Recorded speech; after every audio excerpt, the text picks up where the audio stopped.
This is Taking Stock on Bloomberg. I'm Pimm Fox. It seems like everyone right now is searching for the next Facebook, a website that can grow into a multi-billion-dollar property. Well, my next guest believes he might just have a winning concept, a social network that's built on revenue sharing and referrals.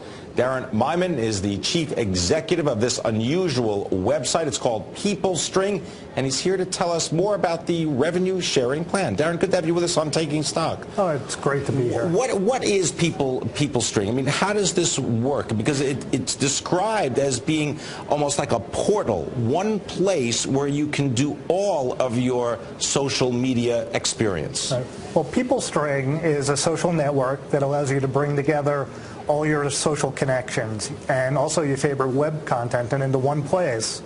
And you could view it quickly. You could see what's going on Facebook and Twitter and your other favorite sites. But then we do something very differently that no one that we see is doing out there.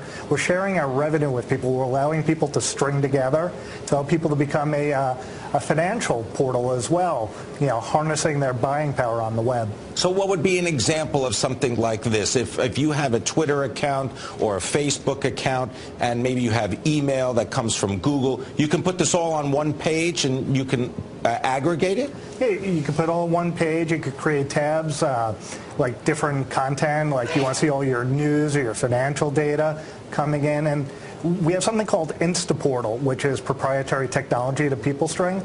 It allows you to grab the exact slices of the pieces of the websites that are your favorite and put it on your own homepage. And they update every few minutes, so it's like watching 10 TVs at once. So you can see what's going on, preview the page, and then go out to see it. So like having a personal dashboard for the internet. Exactly. It's a perfect way to put it. So how do you actually get paid? I mean, is this just an incentive to get other people to sign up to use Peoplestring? How do they continue to get paid? Well, it's funny. We're very valuable to everyone. The consumer, everyone's trying to reach us, and there's all these people that make a lot of money trying to reach us. Well, here we are. You mean us, meaning the consumer? The consumer, the web user.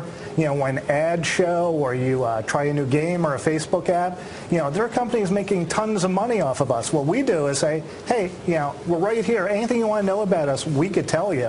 Why not deal with us direct? And I'll tell my friends about it, and when I tell them, and it's free to join Peoplestring, but I get a little something for passing it along. Why should we pass along all these great deals and offers for companies for just them to profit when Peoplestring is stringing people together, kind of getting paid to do what you're doing anyway? So do the people enter their personal information in Peoplestring that would then be transmitted to the advertiser? Well, what you do is you join Peoplestring. It's almost no personal information to sign up.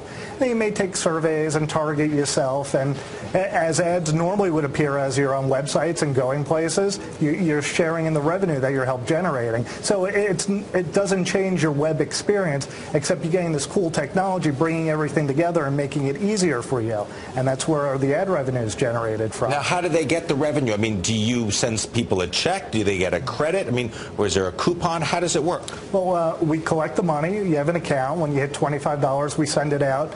Last year, we paid out over $1 million, actually paid out to our members. Now, is this because you're willing to take less of a cut? Because it seems as though the advertisers, if they're going to be paying for the clicks that people make when they go to the particular site, they don't necessarily care. They're going to pay one rate, whether it's Peoplestring or whether it's Facebook or whether it's something else based on some kind of demographic or based on how many impressions.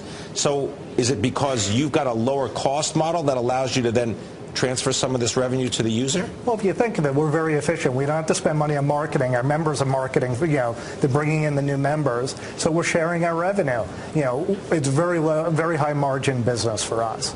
We're running servers. People are out telling people. They're telling people when something new is out there. But when you think about where this really could go, as you're bringing all these people together, it's Super Bowl Sunday coming up this weekend, right? People going to parties or planning a party for themselves.